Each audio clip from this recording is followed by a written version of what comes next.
उजाला के संपादक शशि शेखर है, चंद्रभान प्रसाद, संकर्षण ठाकुर माफ करिएगा सीनियर जर्नलिस्ट, बिहार को बहुत करीब से देखा है, लालू की पॉलिटिक्स को बहुत करीब से देखा है, हरिवंश जो कि प्रभात खबर के संपादक है, पहले भी मेरे साथ इस पैनल में रह चुके हैं, और चंद्रभान प्रसाद मेरे साथ स्टूडियो में भी मौजूद रहेंगे और उनकी राय इस पैनल पर भी हम लेंगे। तो इस पैनल के जरिए जानेंगे कि ये लोग क्या सोचते हैं कि क्या रामविलास पासवान और लालू प्रसाद यादव आखिरकार सोनिया गांधी को धोखा तो नहीं दे देंगे एक बार फिर से। लेकिन इन सब के बीच यही सवाल पूछा गया प्रधानमंत्री मनमोहन सिंह से। यूपी और बिहार में मुलायम और लालू प्रसाद के गठबंधन ना होने का नुकसान क्या होगा, जवाब यह था प्राइम मिनिस्टर का।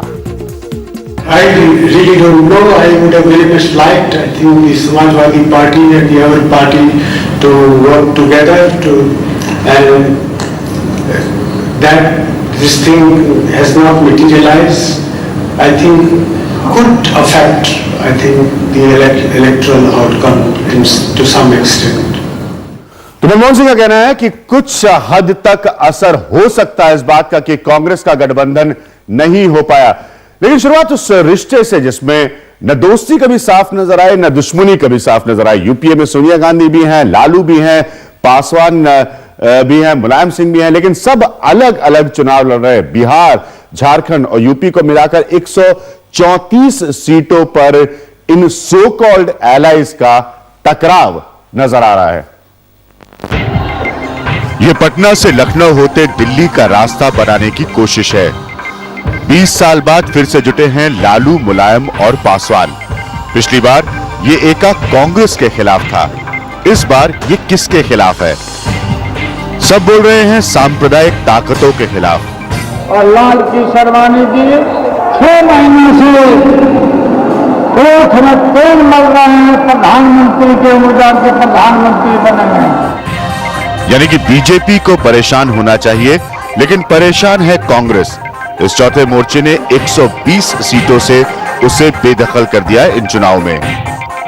बिहार में लालू पासवान ने तालमेल किया, कांग्रेस को दी 3 सीटें, रूठी कांग्रेस ने लेने से मना कर दिया। जबकि यूपी में मुलायम कांग्रेस को 5वें हिस्से से ज्यादा देने को तैयार नहीं, यानी 80 में से बस 16 सीटें। कांग्रेस यहां भी अकेली है। इन सब का बदला कांग्रेस बस झारखंड में 14 सीटों पर ले सकती है, जहां उसने लालू पासवान को अपनी तरफ से बेदखल कर दिया है। इस आपसी टकराव में नुकसान यूपीए का है, जिसके नाम की सब कसम खा रहे हैं। लेकिन इस नुकसान से कहीं ज्यादा ये सवाल कांग्रेस को परेशान कर रहा है कि कहीं ऐन मौके पर ये मोर्चा तीसरे मोर्चे के साथ खड़ा ना हो जाए, क्योंकि अगर मुकाबला करीबी हुआ तो लालू, पासवान, मुलायम को तीसरे मोर्चे में कहीं ज्यादा मलाई नजर आएगी।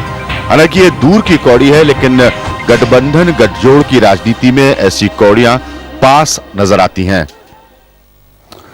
तो दूर की कौड़ी है, लेकिन राजनीति में कौन किसका साथ कब और कैसे दे दे ये कभी कहा नहीं जा सकता। मेरे साथ बहुत खास मेहमान मौजूद है, चंद्रभान प्रसाद मेरे पैनल का भी हिस्सा है, इस वक्त मेरे साथ इस प्रोग्राम में मौजूद है। मेरे साथ वीरेंद्र भाटिया साहब मौजूद है, समाजवादी पार्टी के वो राज्यसभा के सांसद। चंद्रभान प्रसाद, मैं चर्चा की शुरुआत आपसे करूंगा। कड़वी सच्चाई है, क्योंकि ये सारे लोग जो है इनका जनाधार, इनकी राजनीति, इनका राजनीतिक उठान, ये सब कुछ बैकवर्ड पिछड़ों की राजनीति से जुड़कर हुआ है। कोई एक वजह है कि सोनिया गांधी को इनको अब ट्रस्ट करना चाहिए?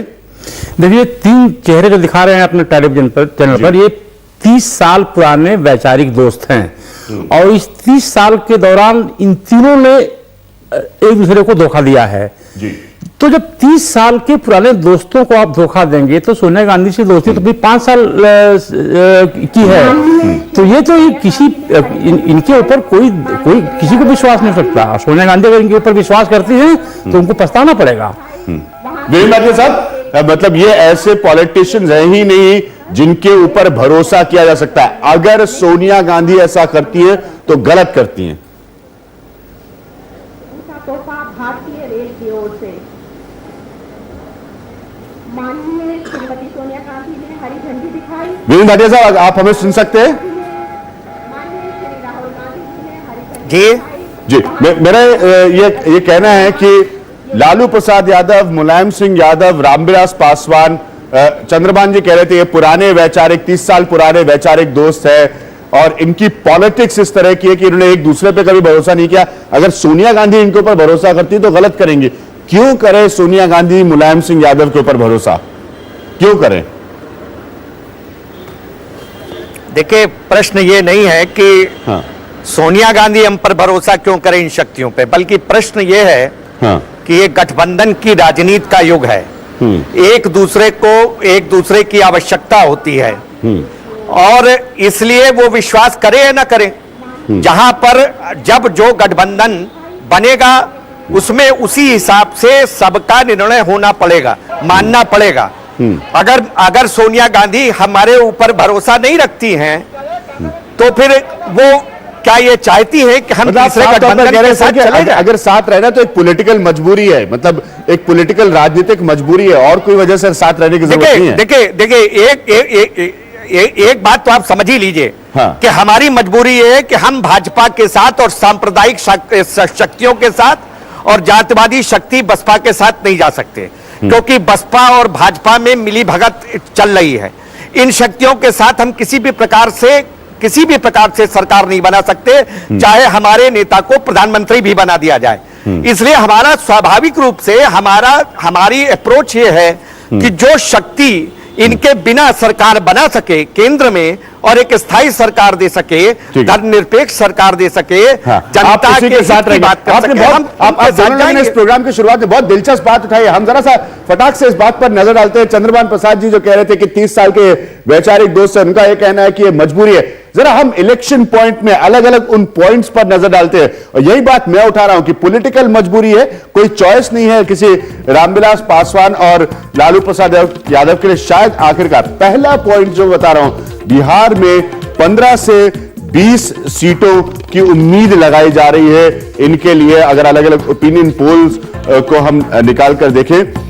दूसरा पॉइंट जो यहां पर नजर आता है, मुलायम सिंह यादव के लिए कहा जा रहा है 25 से 30 सीटें हो सकती है, अलग अलग ओपिनियन पोल्स में कहा जा रहा है, यानी कि कोई चौथे मोर्चे को 45 से 50 सीटें मिलेंगी, इसका एक अनुमान है। मतलब ये सारी एक कुछ थ्योरीज चल रही हैं।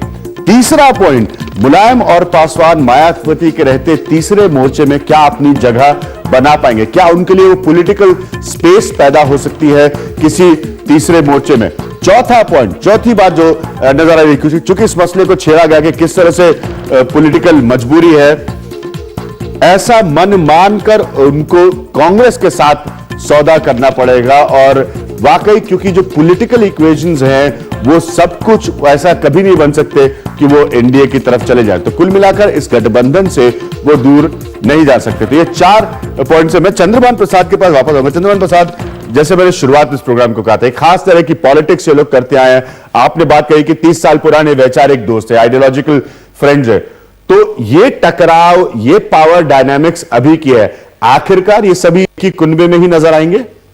देखिए, अभी तो इन दलों के लोग साफ साफ कह रहे हैं कि हमें कांग्रेस से या किसी से भी लेन देन करना पड़ सकता है। इसका मतलब ये हुआ कि ये इस तरह के जितने छोटे दल हैं, जितने रीजनल जो आउटफिट्स हैं, यह जिसका पलड़ा भारी होगा उसके साथ जाएंगे। और जहां तक बीजेपी की बात रही, 67 में, 77 में और 89 में ये बीजेपी के साथ गए हैं। इनको तो अगर बीजेपी बोले हम आपके किसी एक आदमी को प्राइम मिनिस्टर बनाएंगे, तो ये बोलेंगे हम ओथ नागपुर में करके लेंगे। तो इनके ऊपर अगर सोनिया जी भरोसा करें कि पक्का इनके पास आएंगे, तो सोनिया जी को मुबारकबाद इस बात पर। जी, मेरे साथ अभी अभिषेक सिंघवी साहब मौजूद है, पॉलिटिक्स को बहुत करीब से देखते हैं। अभिषेक सिंघवी, हमने सवाल बड़ा सीधा उठाया है कि क्यों सोनिया गांधी भरोसा करे मुलायम सिंह यादव, रामविलास पासवान या उनके पर्सनली एक समय में क्लोज कहे जाने वाले लालू प्रसाद यादव पर। वो क्यों भरोसा करें किसी पोस्ट पोल सिचुएशन में या अभी के चुनाव में?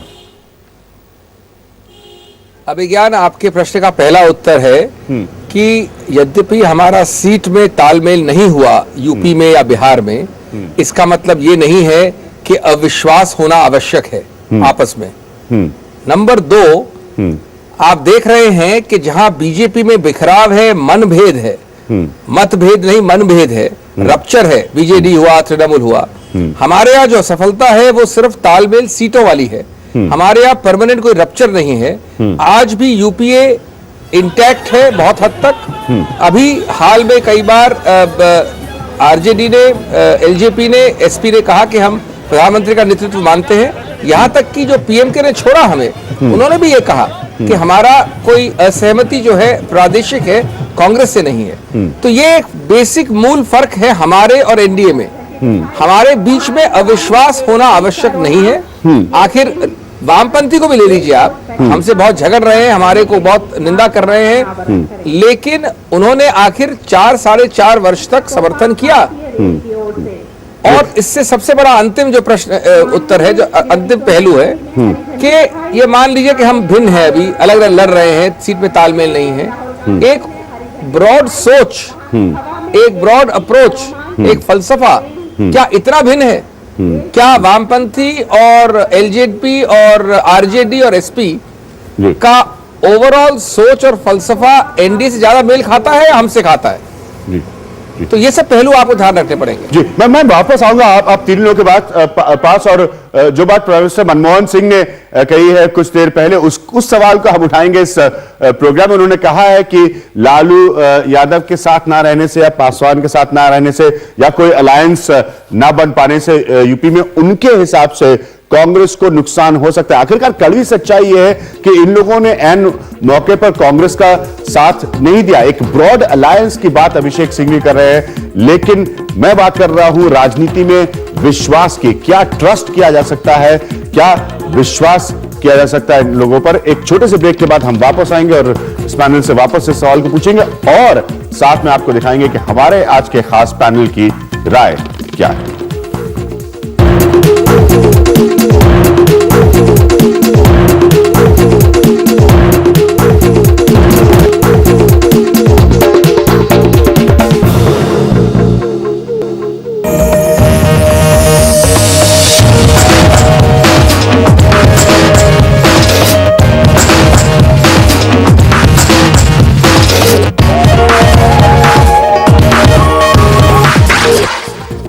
तो इस बात में कोई शक नहीं है कि एक ऐसा गठबंधन रहा है जो हमेशा से अनईजी नजर आता है। पावर शेयरिंग अरेंजमेंट है। देखते इसकी खामियां और इसकी ताकत क्या रही है।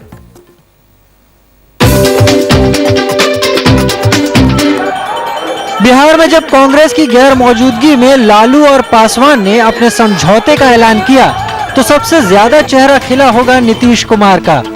आखिर वो एक तरफ बीजेपी से और दूसरी तरफ अपनों से घिरे हुए हैं। कांग्रेस और लालू पासवान अगर मिलकर लड़ते तो जेडीयू की मुश्किलें कुछ और बढ़ती, यूपीए की संभावनाएं कुछ और बेहतर होती। लेकिन चुनाव में टूट और चुनाव बाद दोस्ती के ऐलान का कुछ खामियाजा पहले से लड़खड़ाई आरजेडी को भुगतना पड़ सकता है। अपने पांव पर कुल्हाड़ी मारने के इस खेल में कांग्रेस पीछे नहीं रही। उसने झारखंड में लालू यादव को बेदखल करने का ऐलान किया। झारखंड की 14 सीटों पर चलने वाली तिकोनी लड़ाई में अब बीजेपी खुद को बेहतर स्थिति में पा रही है। सबसे बुरी तरह तस्वीर बिगड़ी यूपी में, जहां 80 सीटों की लड़ाई से पहले कांग्रेस और मुलायम लड़ बैठे। कई सीटों पर इसका सीधा असर पड़ सकता है, यानी बाद में दोस्ती और पहले टकराव के इस खेल में चित और पट दोनों सभी खेमों के खिलाफ हैं। हम सीधे वापस चल सकते हैं अभिषेक सिंह जी के पास। अभिषेक सिंह जी, प्राइम मिनिस्टर ने खुद आज कहा है कि इसका असर पड़ेगा चुनाव में उनके हिसाब से। मेरा सवाल आपसे यह है कि ये जो लालू प्रसाद यादव, मुलायम सिंह यादव, रामविलास पासवान के साथ कांग्रेस का रिश्ता है, ये बहुत अनईजी नजर आता है। अगर उनकी पॉलिटिकल मजबूरी है आपके साथ रहना, तो क्या आपकी पॉलिटिकल मजबूरी नहीं उनके साथ रहना? देखिए अभिज्ञान, गठबंधन किसी भी पार्टी, किसी भी गठबंधन, किसी भी समीकरण की लाचारी मजबूरी होती है। कोई पार्टी आदर्श स्थिति में चाहती है कि अपने आप लड़े, लेकिन गठबंधन आवश्यक है आज के जमाने में। और हमें इसमें बिल्कुल भी गिला शिकवा नहीं है, क्योंकि हमारी आत्मा कॉन्शियस क्लियर है। हमने पूरा प्रयत्न किया है गठबंधन धर्म को आगे बढ़ाने का। लेकिन उसके बाद अगर आप हमें 3 सीट देंगे बिहार में और आप समझेंगे कि हम उसको ले लेंगे और बिना कुछ किए माथा हिला के चले जाएंगे, तो गलत बात है। तो सब कुछ प्रयत्न करने के बावजूद अगर नहीं हुआ ये, तो अब इसमें क्या होता है क्या नहीं होता है चुनाव के बाद देखेंगे क्या परिणाम आता जी, है। चुनाव के ये बाद- बात सही है, ये बात सही है, नहीं ये बात सही है कि विभाजन जो है गैर सांप्रदायिक वोट का वो नहीं होना चाहिए, वही हमारा मुख्य उद्देश्य था।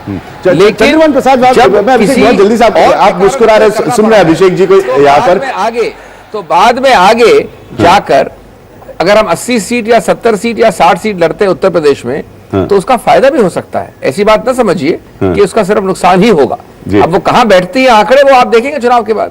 आगे चंद्रभान प्रसाद, वक्त बहुत आप बहुत देर से मुस्कुरा रहे हैं अभिषेक जी को सुनते हुए, क्या कहना चाहेंगे आप यहाँ पर? देखिए कितनी विडंबना है, और कांग्रेस की मजबूरी है, मजबूरी समझ सकते हैं, और हर मजबूरी अभिषेक सिंह का ये भी तो कहना सही है ना कि आप 3 सीटें टिकाकर एक नेशनल पार्टी से अलायंस की उम्मीद नहीं कर सकते ना। हाँ चंद्रभान जी, मतलब अभिषेक कह रहे हैं कि आप 3 सीटें टिकाकर आप नेशनल पार्टी से अलायंस की उम्मीद कर रहे हो, तो आप भी तो ज्यादा मांग रहे हैं ना। नहीं, आप देखिए ना स्थिति, ये सारे दल कांग्रेस का माहौल उड़ा रहे हैं, कांग्रेस का मजा ले रहे हैं पब्लिक मीटिंग्स में, और कांग्रेस बोल रही है नहीं नहीं वो मन से नहीं कर रहे हैं, वो हमारे ही आदमी हैं। क्या मतलब, इस पर हंसी भी आती है और कांग्रेस की मजबूरी पर तकलीफ भी होती है, दुख भी आता है कि राष्ट्रीय पार्टी, इतनी पुरानी पार्टी, और इस तरह के तमाम छोटे छोटे सरदारों के सामने जो है झुक रही है।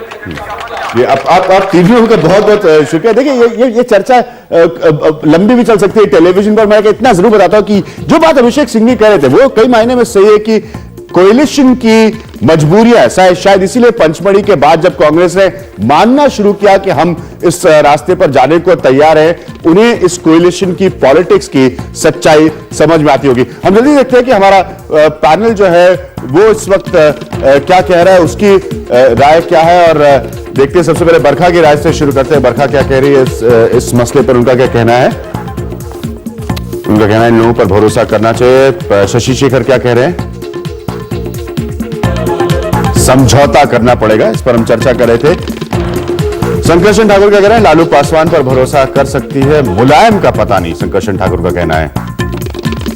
हरिवंश का क्या कहना है? गठबंधन की मजबूरी है, सोनिया को इन पर भरोसा करना पड़ेगा, वही मजबूरी की तरफ इशारा करें। चंद्रभान, जिनको आपने सुना, देखें आखिर में ये भी क्या कह रहे हैं हमारे पैनल में। इनका कहना है भरोसे के लायक नहीं। तो कुल मिलाकर फैसला देखते हैं इस पैनल के बाद क्या आएगा। उसके बाद आपकी राय भी हम जरूर बताएंगे जो आप इस प्रोग्राम में SMS के जरिए भेजते। देखते हैं फैसला इस पैनल का क्या नजर आता है। लालू मुलायम भरोसेमंद है, बड़ा सीधा सा हमने सवाल पूछा था, और कि क्या फैसला नजर आ रहा है।